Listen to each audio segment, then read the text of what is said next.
Before you hear this story, I want you to picture the person you trust the most. Maybe it's your pastor, your therapist, your closest friend.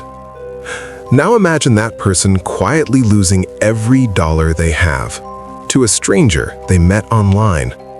Today's guest is a 56-year-old pastor from North Carolina who was groomed, isolated, and ultimately drained of more than $1 million by a woman he never met in person. A woman who used faith, scripture, and love to destroy his life. If you're between 40 and 60, divorced, widowed, or just lonely, this episode is a warning. Stay with us until the end, because we're going to break down the exact psychological tricks she used, how she got access to his money, and the subtle red flags most people completely miss, until it's too late. Pastor, thank you for being here. Can you introduce yourself, your first name, where you live, and in one sentence, what happened to you? My name is Mark. I'm a pastor from a small town just outside Charlotte, North Carolina. And I lost my house, my retirement, and over $1 million to a woman I thought God had sent to be my wife. Let's start at the beginning. Where were you in life when this all started? I had been a pastor for about 25 years. I had a steady congregation, a modest house, and a quiet life.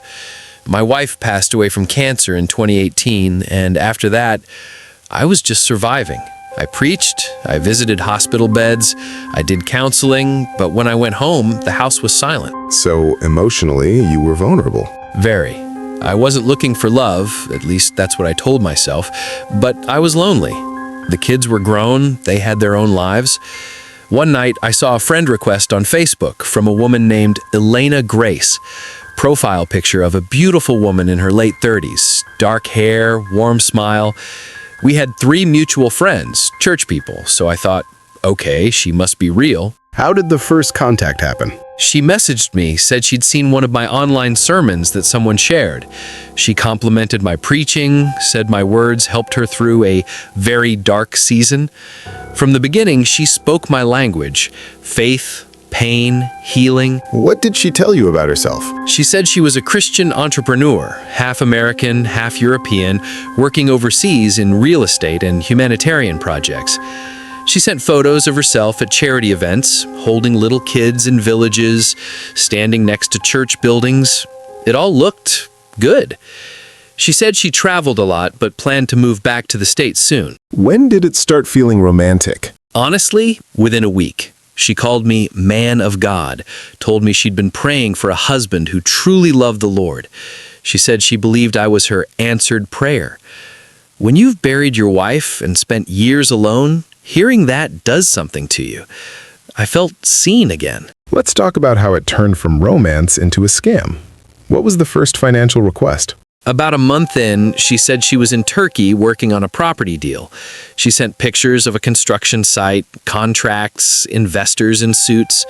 She told me there was a banking issue. Her funds were temporarily frozen because of some international compliance review. At first, she didn't ask for money. She just said, "Please pray for me. I'm under spiritual attack. The enemy doesn't want me to succeed in this project that will fund our future ministry." So she connected money problems to faith and spiritual warfare. Exactly. A week later, she said if she couldn't make a payment of $25,000 to a supplier, she'd lose the entire deal. She cried on the phone, literally sobbed.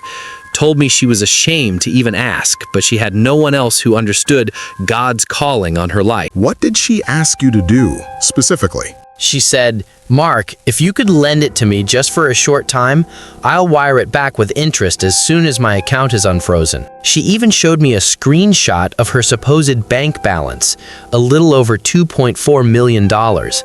It looked real. She said, "Look, I have the money, it's just locked. I just need a bridge." I wired her $25,000 from my savings. Did she pay you back? No. She sent screenshots of pending transfers that never arrived. Then the story escalated. She said the bank now wanted a larger clearance fee and tax prepayment to release her funds, over $80,000. So the amounts kept increasing. Yes, she always framed it as just one more step before the big payout. Every time I hesitated, she'd say things like, "I thought we were building a life together," or "The devil always attacks kingdom couples right before the blessing." In 6 months, I'd sent her over $300,000, my savings, a line of credit, even money I'd set aside for church repairs. At some point, you crossed from savings into everything you had. She started talking about a massive opportunity, a luxury development that would supposedly produce millions in profit. She said if we both invested, we'd have enough money to fund missions, pay off the church's mortgage, support widows, everything.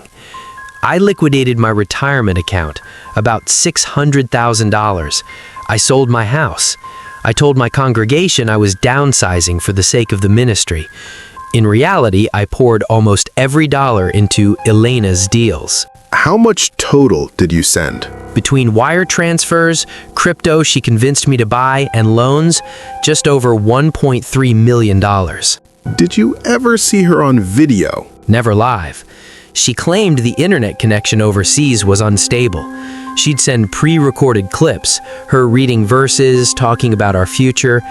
I thought bad Wi-Fi was more believable than it should have been. Was there a moment that felt really wrong, but you pushed past it? One night, the church treasurer told me a transfer I'd requested looked strange. I brushed it off, said it was for an overseas mission. Deep down, my stomach was in knots. But by then, I'd sent so much, admitting it might be fake would mean admitting I'd destroyed my own life. So I doubled down. What was the moment everything snapped into place? One of my church members, an older lady, pulled me aside after service. She said, "Pastor, and Elena Grace just messaged me on Facebook using your name. She said you two are starting a charity and asked if I could send $5,000 to help." So she was now targeting your congregation. Yes, using my sermons, my photos, my reputation. I felt sick. I asked the lady to show me the messages. The style was identical to what she sent me. Same scriptures, same phrases. That's when something finally broke in my mind. I Googled some of the sentences she'd sent me, exactly as written, and there it was, forum posts from people in different countries saying they'd been scammed by a woman with the same script, same photos, different names. One man in Canada, a widow in the UK. So the twist was, you weren't the only chosen one. I was one of many. She'd sent our photos to others, our vision, the same promises of marriage and ministry. My unique love story was a template. What did you do when you realized? I called my bank. Too late. Most transfers were irreversible. I reported her to the FBI's IC3, filed a police report. I had to stand in front of my elders and admit that I, a man who counsels others about wisdom, had been completely deceived. Lesson: loneliness will make you believe God sent what your brain knows is wrong. And scammers know exactly which scriptures, which emotions, and which red flags we're most willing to ignore. What did this do to your life, practically and emotionally? I lost my house. I ran a small apartment now. I'm still pastoring, but my salary mostly goes to paying debt. My credit is destroyed. Some members left the church when they found out, saying they couldn't trust my judgment anymore. Emotionally, the worst part is the shame. I'm an educated man. I've read about scams from the pulpit, and yet I fell for one. I wake up at night hearing your voice in my head, replaying every line she said. But there's another side. Some members stayed. They told me, if you can be deceived, anyone can. Let's use this to warn others. That's why I'm here. Let's break down the playbook she used, so people listening can protect themselves. First, she mirrored your faith and values. She didn't lead with sex, she led with scripture and purpose. Yes, she studied me, watched my sermons, quoted them back to me. Second, she created urgency around money, but wrapped it in spiritual language: attack, calling, kingdom purpose. Every financial request was framed as a test from God. If I hesitated, she'd say, "Don't let fear block your blessing." Third, she isolated you. Did she ever encourage you to keep the relationship private? All the time. She said, "People won't understand our vision. Let's keep this between us until the project is done." That secrecy is poison. For anyone 40 to 60 listening, if someone you've never met asks for money, it's almost always a scam. If they constantly can't video chat, it's almost always a scam. If they pressure you to make fast financial decisions and tell you not to tell friends or family, it's almost always a scam.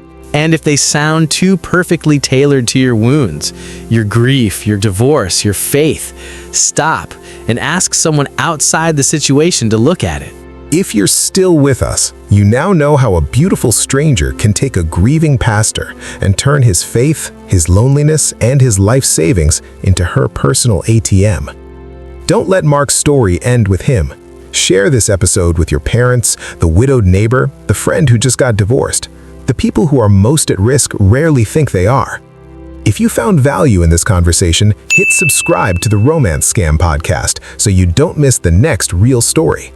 Every week, we expose exactly how these predators operate, so you can recognize the patterns before they reach your inbox. Leave a comment if you've seen messages like the ones Mark described, or if you have a story you're brave enough to tell. Your experience might be the thing that saves someone else from losing their home, their retirement, or their faith in people. And remember, real love doesn't need your bank account to prove it.